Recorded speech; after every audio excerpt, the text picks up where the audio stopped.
Hey, everybody. So this is a live conversation with a woman that I have grown to greatly respect as a teacher in Denver Public Schools, as an educator.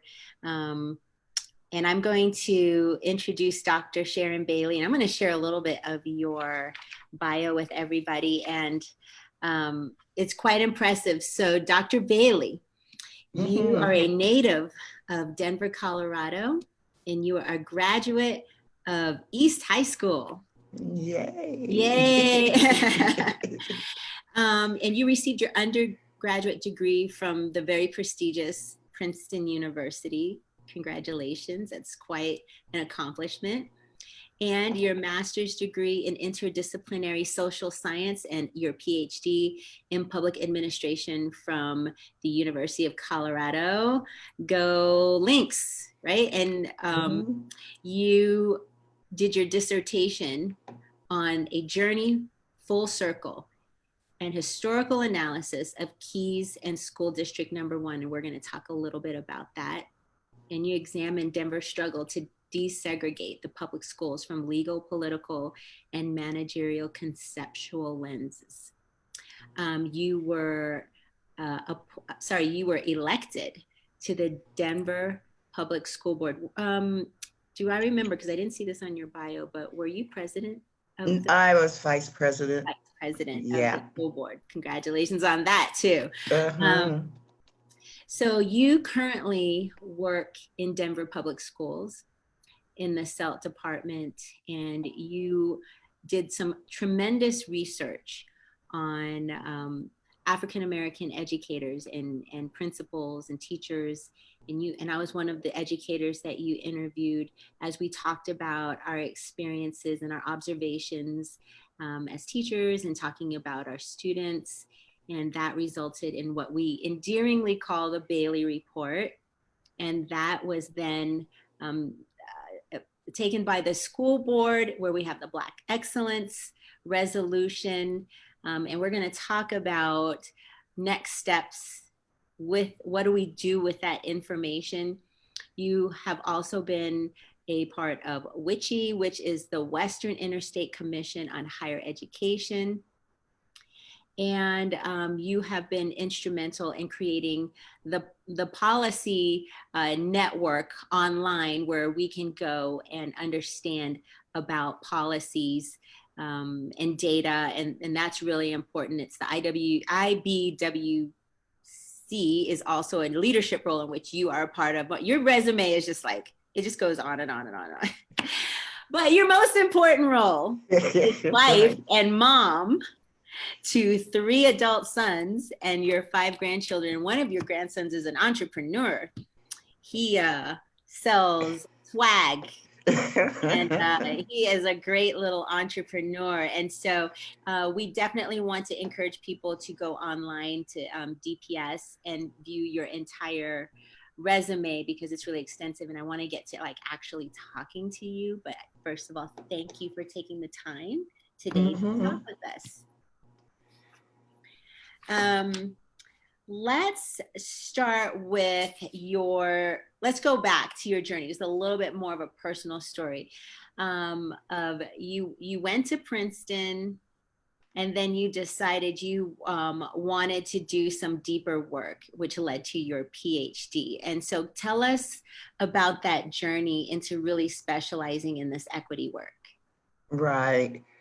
Well, I was an undergraduate at Princeton, the 3rd year into their admitting women and minorities on a serious level. So that's a whole nother story, a whole nother time. But I wouldn't trade my experience there, because I had some fabulous mentors, and I engaged with the local community, and it was a real enticing experience. I worked for the university for a couple of years after graduating, running their community house program that reached out to young minority youth in the Trenton area, Princeton area, and met my husband in Princeton, and we both found we loved engaging with young people.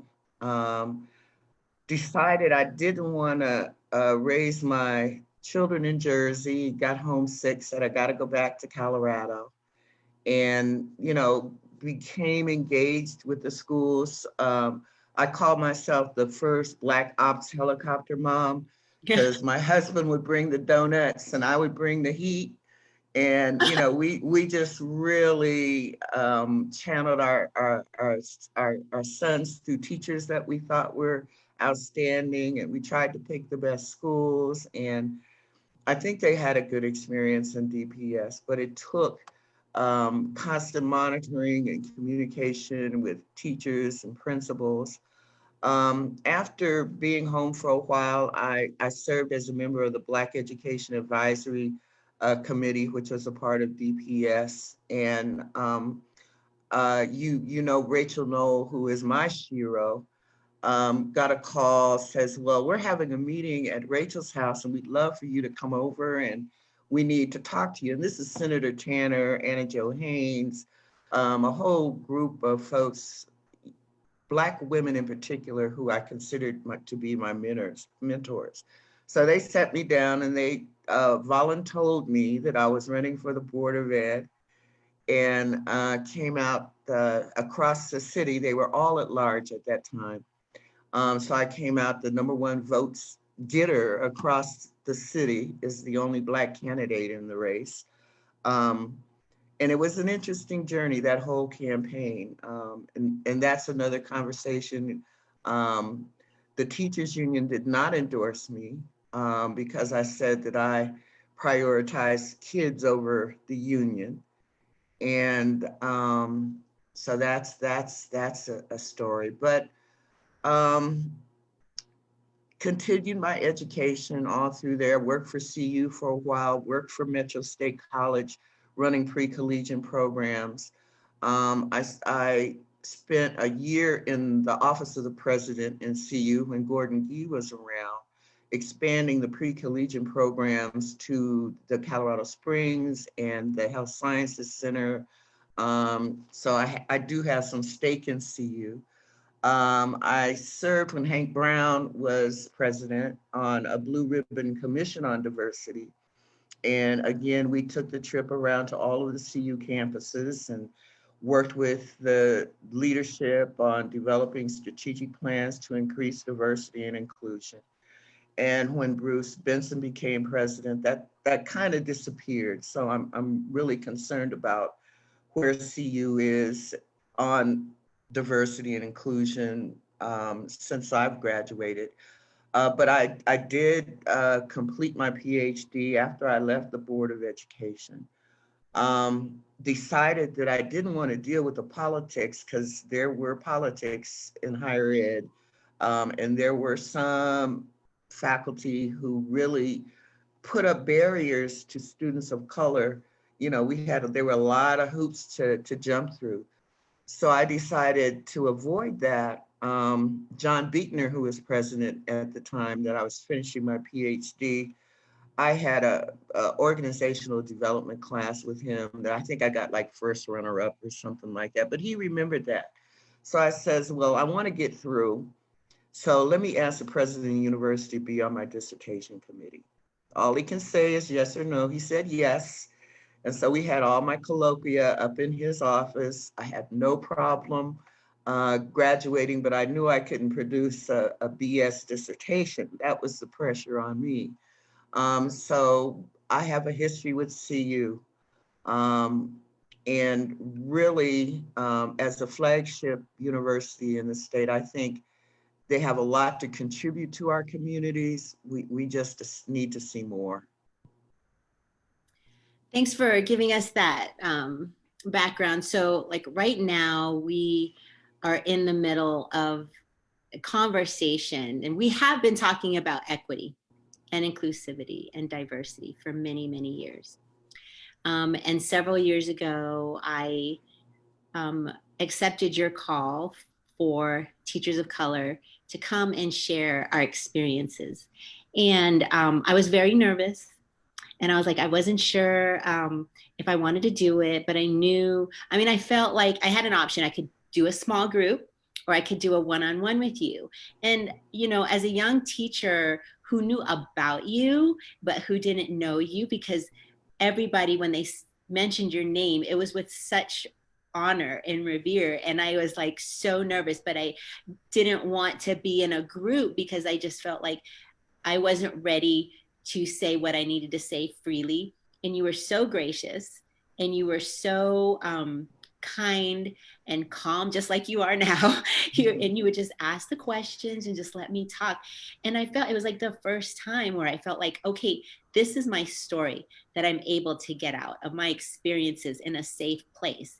And it was just a beautiful thing to see all of the stories and the collective voices together of people sharing their experiences, but their pain too, because this is about us coming together. And I think what's beautiful about what's happening right now, I'm seeing more and more people say, okay, we're sharing this pain with you in the community. We are ready to have a conversation about what is just and what is fair, and how we're going to treat one another with love and humanity, and make sure we're taking care of each other.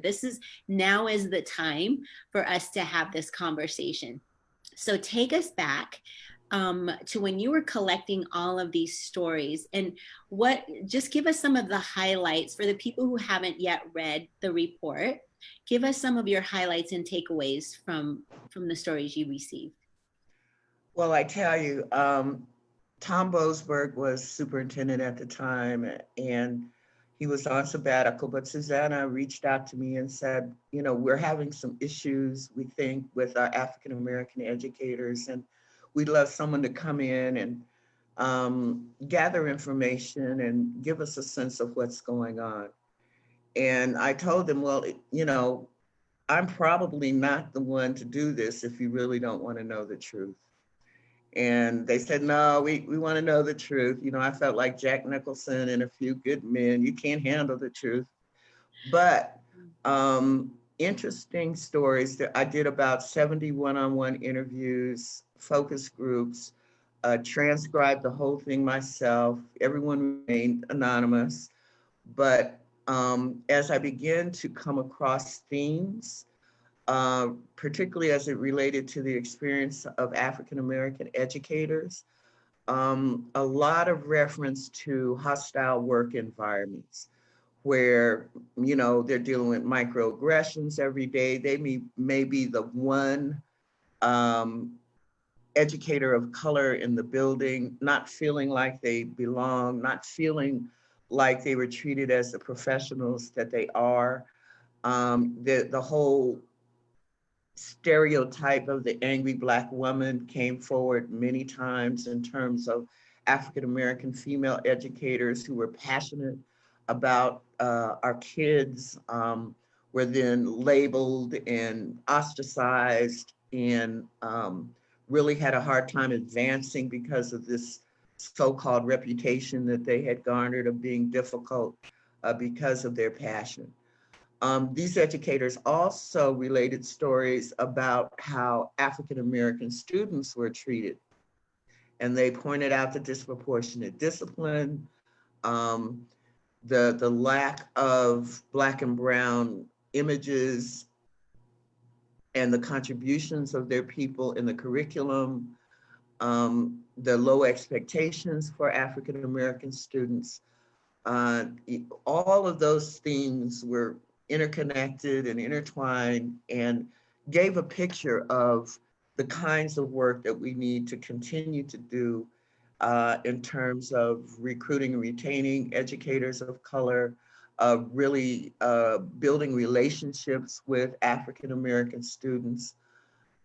So those were sort of the major themes, but overall it's, our lack of cultural competence throughout the district, the fact that we really don't have the numbers of educators of color that we really do need in order to give not only African-American students an image of, role models, but I think Anglo students also need to see African-Americans, Latinos in leadership positions as role models.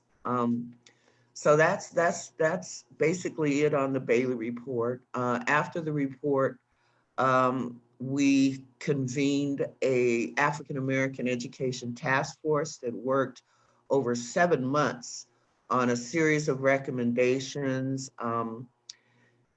We ate a lot of pizza, but we got the work done. And those recommendations were accepted by the Board of Education, and we slowly been trying to implement them. And then the Black Excellence Resolution that Director Jen put forward sort of reinforced the need to really focus on equity. And I'm glad that we, at least through Superintendent Cordova, have made equity sort of a central identity for the district. Now it's a matter of how we make that real.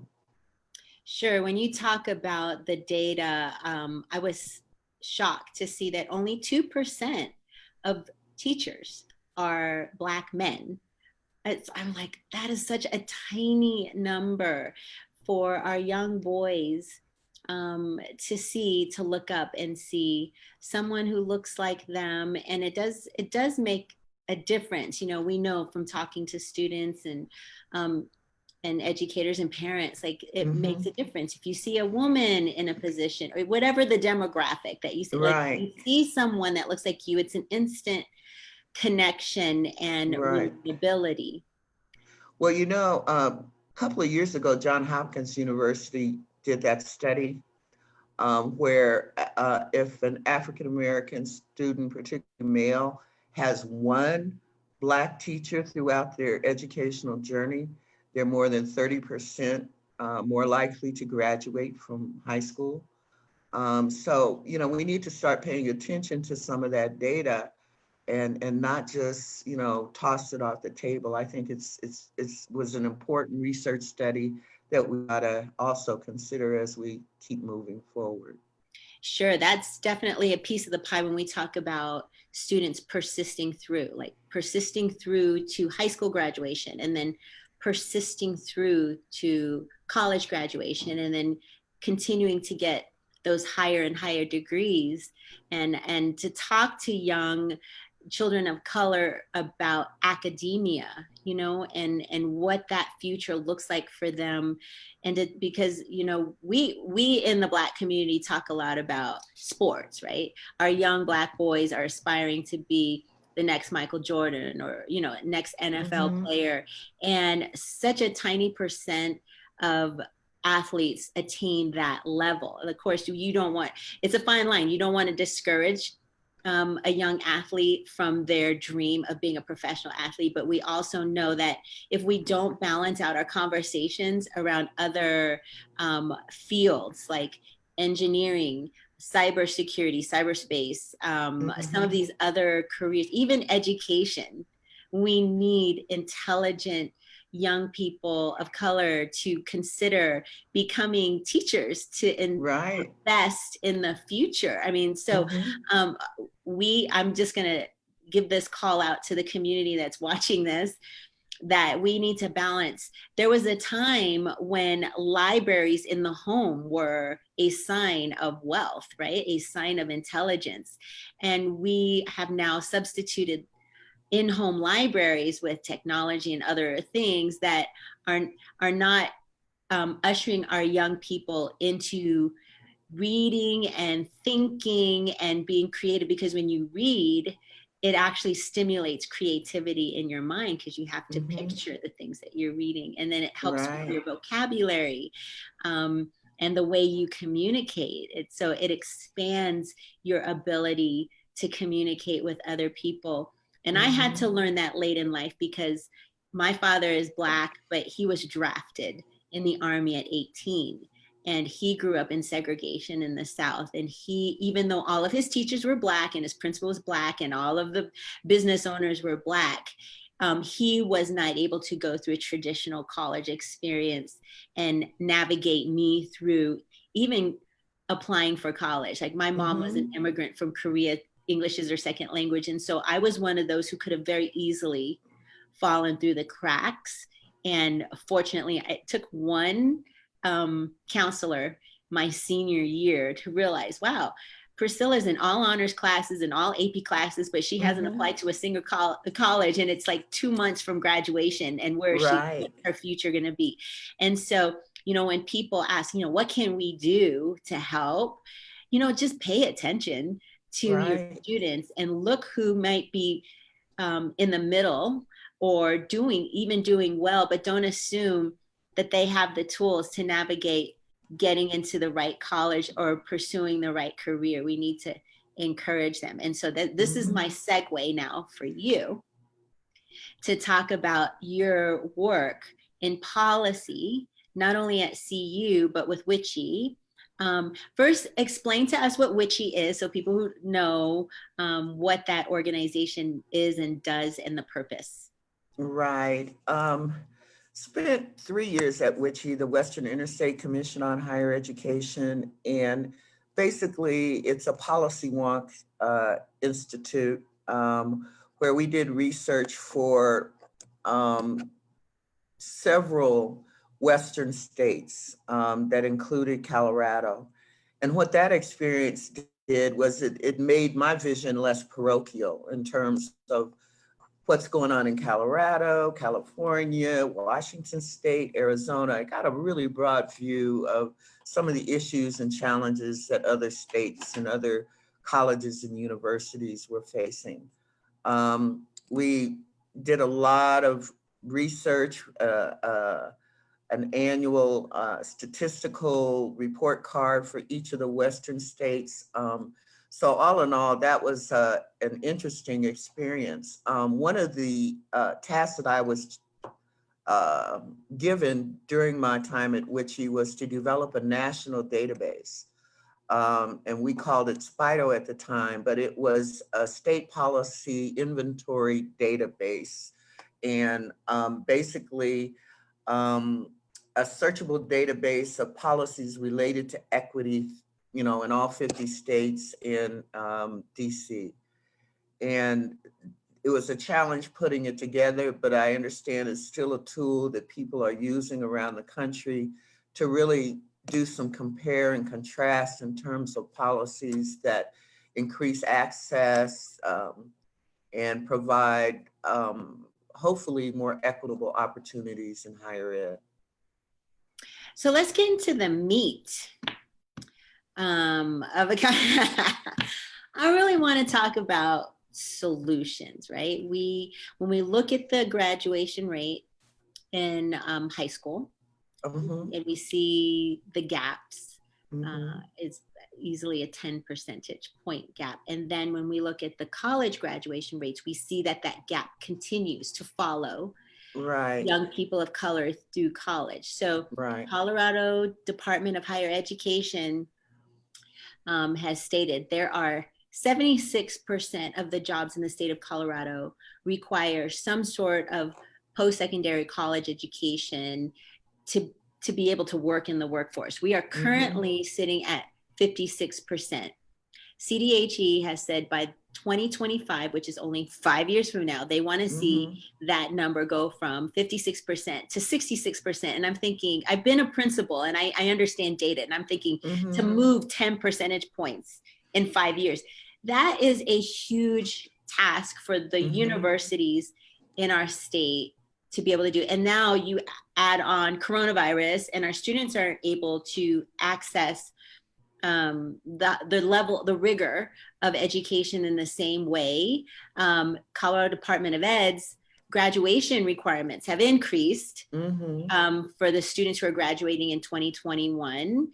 And even before coronavirus, there was talk, some kind of gossip and projections that maybe we would be seeing a 30% decrease in graduation rates because we are not prepared. Like our students are not ready to show the level of mastery in math and literacy like the Colorado Department of Ed is requiring. And so until CDE decides that they're going to either postpone that requirement or change that requirement, our students who are entering their senior year this fall are going Mhm. to have to demonstrate level of mastery. And when I look at our regular graduation rates, it's at least 20 to 25 percentage points low. I mean, we don't have 100% of our students graduating from high school. So what is that number going to look like? And do parents know? Okay, so I'm looking at all of this, and are the universities going to lower their expectations and requirements for freshmen that are coming in? Are they going to increase remedial courses? I mean, there's just all of this conversation and all of these unknowns. And just a little bit of background for those who are watching too, I have been selected to be on the Reimagine the SPF committee for DPS, which is the School Performance Framework. What that means is how are schools rated? They're color coded. I mean, and these guidelines come from the federal government, and the federal government gives them to the state, and the state has state guidelines, and then those trickle down to the districts. And so we are under law to follow and show certain mastery that is given to us by law. Now, Denver Public Schools for the past couple of decades has been the only school district in Colorado to have an additional measures outside of the states. So our committee voted to just go to the states. It would save us over $1 million a year.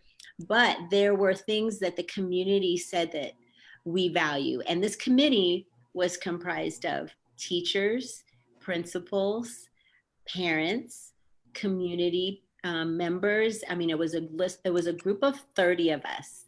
I was one of those teachers.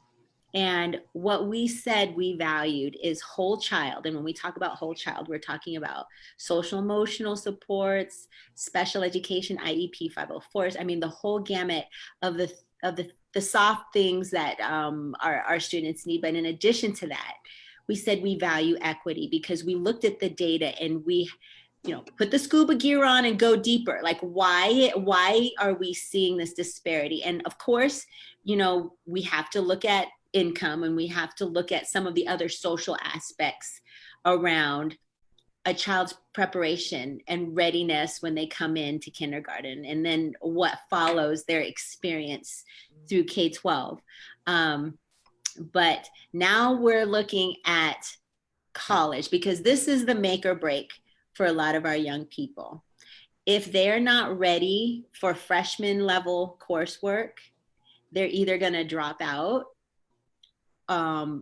or they're going to probably run out of money and then have to take a break, and it's going to take them longer. I mean, there's all kinds of factors of taking what should be a 4-year process into making it a 6-8 year process if they even finish. Okay. And so this is a crisis for the state of Colorado. This is an economic conversation about, are we graduating enough young people ready to work in the workforce? Okay, so I've laid the groundwork. Right. Okay, and so now we're going to open the conversation to you. You are the expert, Dr. Bailey.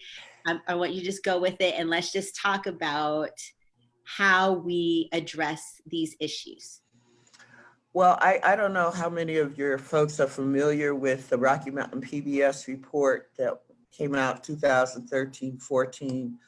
And one of the things, they looked at data from several decades and concluded that when it comes to some of the most important measures of social progress, income, poverty, education, home ownership, the gaps between minorities and whites in Colorado are worse now than they were before the civil rights movement.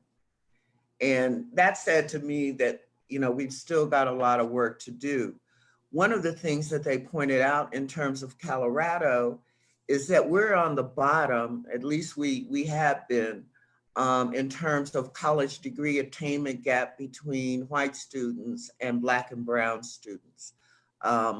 And I would have thought, that's Mississippi, Alabama, but in those places, students of color have a better chance of getting a higher education than they do here in our state, and that's a problem. And in terms of solutions, I tell you, it starts in preschool in terms of readiness. And when we have things going on, at least we did until in Denver, until DPS passed a policy about disproportionately suspending and expelling 3-year-olds from preschool. And can you imagine, if I'm expelling a young Black boy from preschool at 3, how do we re-engage them in education in kindergarten when they're already feeling like this environment doesn't support me, I don't belong here, there's nothing of my culture or my community reflected in the curriculum or the things that we study. So that's a tension that goes from preschool through higher education. Are young people not seeing themselves in the future? And there's an educator, Baruti Kafeli from Jersey, and he talks about, what do our young people see when they look in the mirror?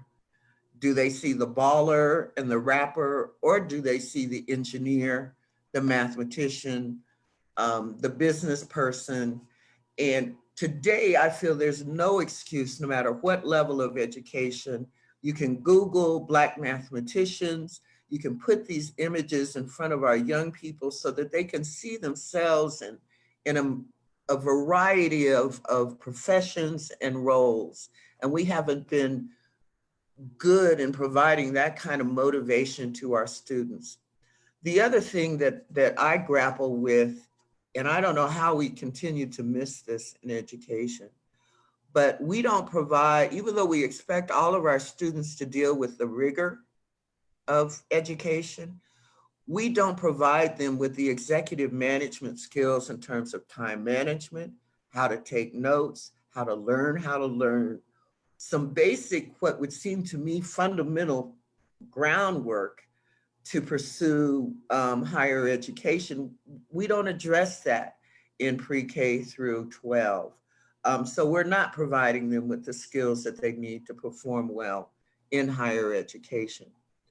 And then I remember serving on a Blue Ribbon Commission. Again, I mentioned when Hank Brown was president. And we identified strategies for the recruitment and retention of students of color in Colorado.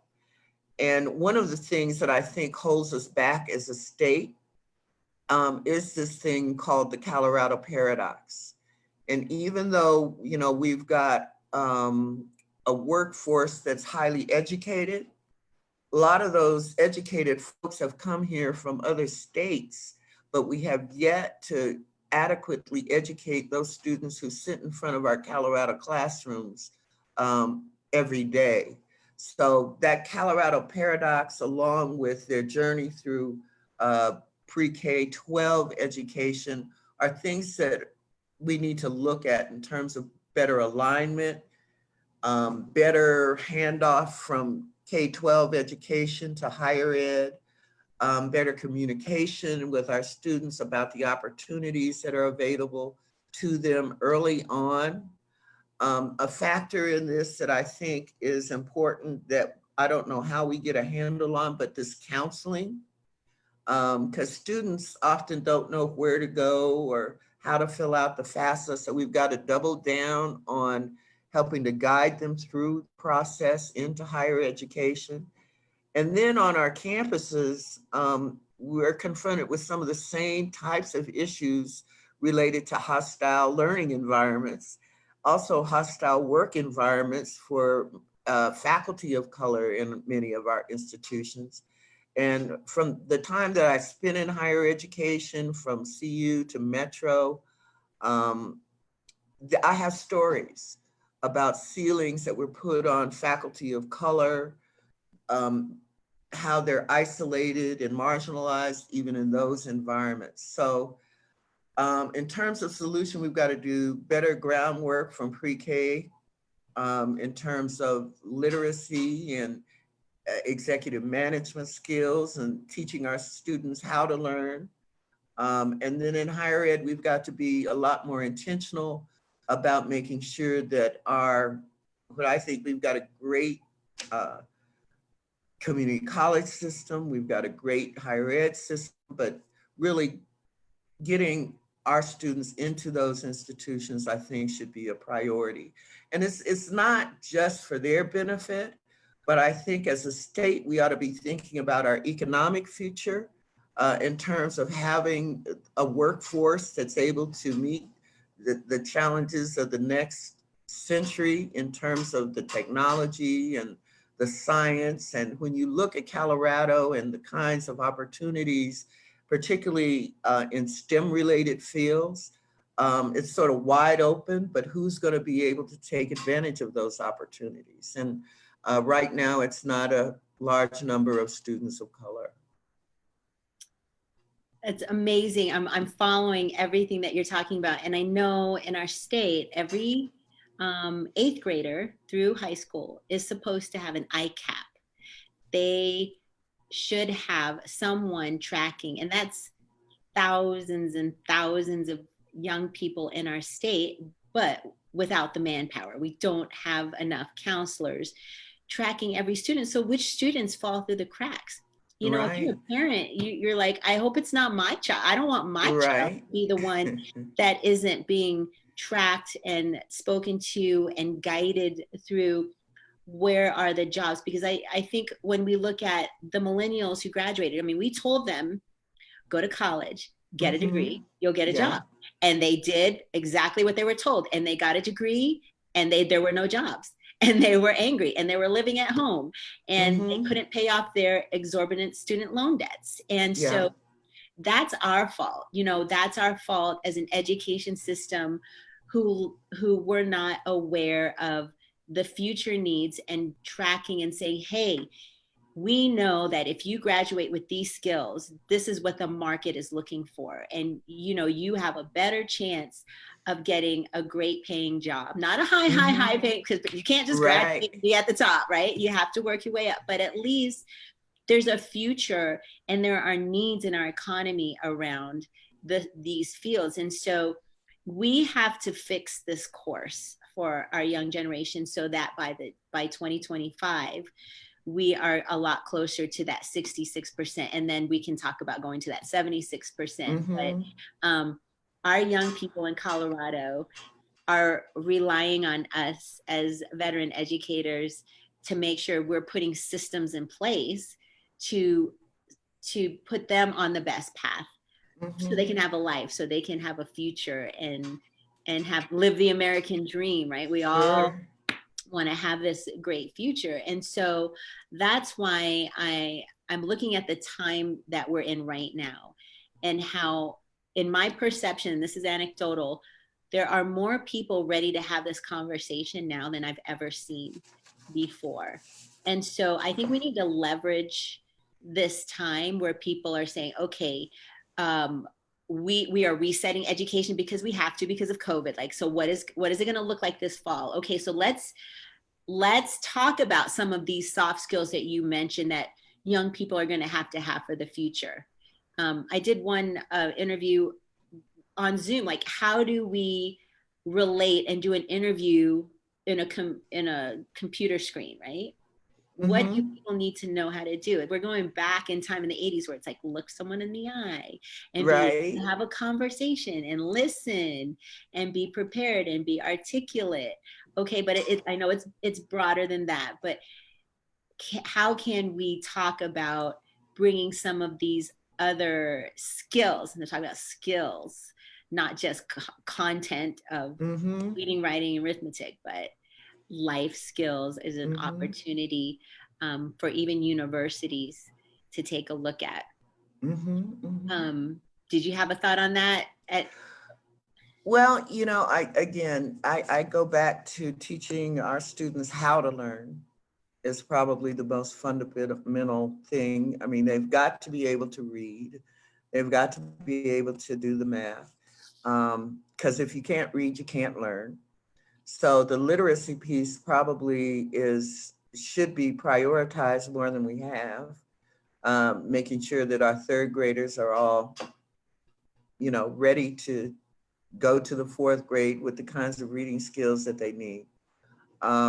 But the literacy piece, I think, is fundamental to any movement in terms of increasing graduation rates. And then the school to prison pipeline, again, if we can cut back on the degree to which we're disproportionately suspending and expelling students of color, particularly males. Again, once you start that cycle, the likelihood that they will graduate from college, graduate from high school is really minimized. So, really trying to find restorative practices, really the cultural competency piece, and really just being able to build relationships with our students is probably some of the most important things we can do in terms of pushing them along. And then the mentorship, really, putting them in touch with some folks in community, because I do believe community has a role to play in all of this. And I don't know whether as communities of color, we've really stepped up to the plate and provided the kind of support through our organizations and our churches that our students really need as well. Even in terms of parent education, really giving parents the tools they need to navigate school choice, and understanding what graduation requirements really are and what they mean and where their students are. So, there's a lot of outreach, there's a lot of communication that we need to do a lot more effectively in order to really impact the future of our students. Yeah, I mean, we can't really have a conversation around college graduation rates without backwards planning, right? Without, I mean, they come to us with certain academic and social skills and preparation. So we have to have strong relationships with K-12 systems and higher education systems. So it's really important that we back up and talk about, like you said, the relationship part. This has been after 26 years for me of teaching. I'm finally starting to understand, because I remember being a young teacher and I'd be afraid to pick up the phone and call a parent and tell them that there was an incident in my classroom, right? Because parents don't like to get those phone calls. And parents don't like to feel as if their child's being picked on, or feel like the only time they have a conversation with their child's teacher is when there's something wrong in the classroom, right? And so this is a skill that educators need to learn how to have, is how to build relationships with the parents. We could have a whole nother conversation around adult minority parents who had their own experiences in public education, and why they are defensive when they get a call. Okay, so this is my public service announcement to all young educators who are afraid to pick up the phone. You must learn how to call the parents and say, hello, I am your child's teacher. I'm so sorry to have to call you, but I wanted to share something that happened in class today and see if we can work together to problem solve, because I am on your side. I am on your team, and I am here because I care about your child. So let me share with you what happened, what I said, and how I responded. And so, we're human. I mean, I can tell you that there are times that I responded emotionally, or I said the wrong thing because I was, just reacting. You get better at the longer you do it, because you see, like, this is kind of like the behavior that you see depending on the age group, like you just know. But I can't tell you, when I started learning to talk to parents like that, how their defenses were, thank you so much for calling me. I will talk to my child. If you ever have an issue with my child, please let me know, but I will take care of this. And then you have an ally with that parent, but you've got to learn how to talk to and this doesn't matter the race of the parent, like any parent wants to know. And you don't have to necessarily call them in the middle of the day. You can send them an email during your planning period and say, hey, I just wanted to give you a heads up, because you want to get to the parents before the kids do, because the kids will create a story around what was said, right? And then the parents are already defensive before you call, and then it's harder to build a relationship. So this relationship building is how you are going to make a greater impact on the education system of young people. And we're talking about any young people, but especially young people of color who maybe trying to build a relationship with their teachers too. They're looking at you and wherever they are in their little hormonal bodies about what they are and aren't going to do and what you are and are not going to tell them to do, Right. you can relate to young people where they're at and say, I'm here because I care about your future and I'm not going to let you fail. And so my expectation is you're in class on time, you have your homework prepared. If you don't get your homework done, send me an email and tell me you need more time. So I know like this is on your mind, like you're not just like forgetting that you need to get it done. Yes, I'll give you extra time to do it, but then you need to get it done or whatever, right? So, but we've got to decide as a system how we're going to move our young people into a higher level of success. And it goes back to that relationship. And if you're not afraid to make those phone calls by yourself, get a veteran educator to sit by you, put the parent on speakerphone and have someone coach you on how to and model like how to have these conversations with parents so that the parents can be comfortable coming into the building. Like we want parents to come into the school and sit in your classroom. Don't be afraid if a parent says, I'm here to follow my child through class. Put them in the front row, give them the same materials. Put your arms around them and say, I am so happy that you as a parent are in my classroom today, and let the parents feel comfortable. You know, there's so many things that don't cost money that are so simple and so highly effective when it comes to bridging this gap that we see in public education. And then, yes, in higher ed, we need to have college professors that are highly qualified, that have great relationships with their students and want to build relationships with every single one of their students. And what I'm saying as I'm campaigning for CU Regent is say, I expect as a parent that that professor is going to bridge the gap between college graduation and a great job. Are they going to like help support my child into an internship? Are they going to help support my child and to invite them to some sort of meet and greet where there are CEOs and HR directors who can look like you can't just graduate kids out of college with no relationships, you know? So that's something that as professors and educators we can do. And then I want to talk to the parents now, because you and I are both parents, and you're a grandma and you've got your next generation that you are highly, highly invested in.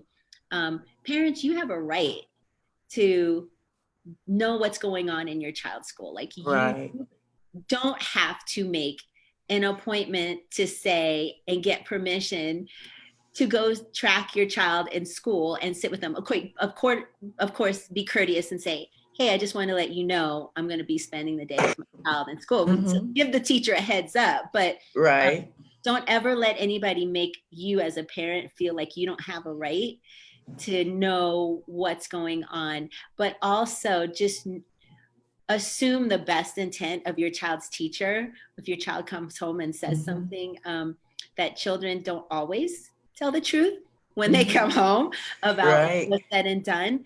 But I would urge parents to reach out to their child's teacher and say, hi, I'm so-and-so's mom. If you ever need anything, here's my contact information. Is the best way to reach me. And create and develop a mutual relationship. Okay, so just like I was the Black Ops helicopter mom, I'm the Black Ops helicopter grandma now. So I have a grandson who's now a senior at DSST. And, you know, I established a relationship with the heads of the school. They know who I am, and I don't, you know, pull my ex-board member stuff out, and the fact that I'm working at DPS at a senior level, I don't push that on them, but they know if I email or call that they should probably respond. So I do use that leverage when I have to, but emailing teachers, you know, where is my child? Where's my grandchild? What's he missing? So I've done a lot of that these last couple of months, particularly in the virtual environment. to make sure that my grandson moved on to the next grade. And he did not appreciate me doing this because he was here with me for 2 weeks. And my husband calls me the relentless grandmother hen, but I'm okay with that because he's moving on. But, I got on his nerves, he got on mine. And I know his teachers are saying, please send this information to this woman because she won't get off our backs unless we're continually in communication with her. So you gotta, put on your big girl, big boy pants and reach out to these folks on a meaningful level. I mean, I thank them for their support for my, grandson. I'm courteous. I really try to be clear in what I'm asking them, but don't be afraid to show up at the school. Don't be afraid to email them when you have a question or call. And it really takes that because right now many of our young people are swimming in this educational landscape and they have no clue of what's next or what they should be doing or what they should be focusing on. So it really is up to parents to really provide that guidance and to be aggressive in communicating with their child's school.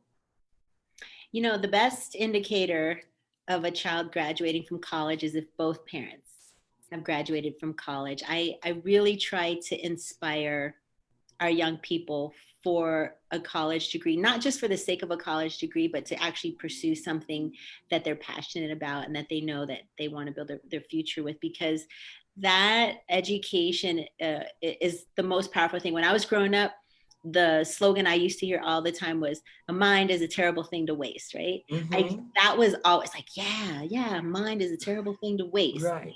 So, I want to encourage our young people to persist through. And I had to take out a lot of money in student loans. It took me literally 24 years to pay off my student loans, but I was going to pursue my master's degree on my own, and my bachelor's degree. I always knew my parents weren't going to be able to pay for college. And like I said, I wasn't able to navigate through getting a ton of money for school. Although I was my counselor did help me with junior college. I did go to junior college and transfer into higher ed with a scholarship. So, but it breaks my heart to see young people drop out of school because of the cost, Mm-hmm. and now we're looking at the realities of the cost, right? A lot of our young people are going to be discouraged from going to college this fall because if they don't feel like they're going to get a traditional college experience, they may not want to go, right? Mm-hmm. Or they're saying, I might as well just use this time to try to save a little money. Every young person is going to have to figure out their journey for themselves, but I would encourage young people to say, it might cost you a little money, might cost you a student loan, but for me, it was worth it. For me, I was concerned, like if I didn't go to college and finish right away, I wasn't going to end up going back. I see that happen a lot of times. People, like, they stop and then they are making some decent money, but there is a sense of pride that comes from getting a college degree and then going on to get their Ph.D., right? That's something I aspire to. That's a bucket list thing for me. All right, I'll hold you to that. But well, I had a mentor. Well, one of my first African American studies professors at Princeton is a woman by the name of Dr. LaFrancis Rose, and she's published and just a profound woman. And she pushed me to become an academic. She would call me and she would say, "You're on a panel in Atlanta at the Association of African American Studies conference. Be here, and we'll do it." So that would mean I have to go do the research and be prepared to present whatever it was. And I know when I was trying to finish my dissertation, she was out here. She lives in Virginia now, but we were sitting on the floor trying to figure out what the PhD methodology and what I was going to do. And she looks at me and she says, "Look, I finished my PhD in 6 months. What's wrong with you?" So I said, "Oh, no, she didn't." All right. 6 months from then, I was done. And, her thing was, you got to write 4 pages every day. I don't care what else is going on. So she would call and she would check with my husband, is she writing? Did she do that? But, it really takes mentors and folks who have your best interests at heart to keep that engine going. And more of our students need that kind of push from all sides to I think be successful. And we need to really, as a community, those of us who so-called made it, need to make it our mission to make sure that we do more of that in terms of reaching to our young people and giving them that push that make them have the confidence that they can do. And push them beyond all the boundaries that they set for themselves. Just keep at it, keep moving, keep doing. And I've done that with a lot of Ph.D. students. So now you're on my list of folks who, if you want to do it, I can push you. And I think I can do that well.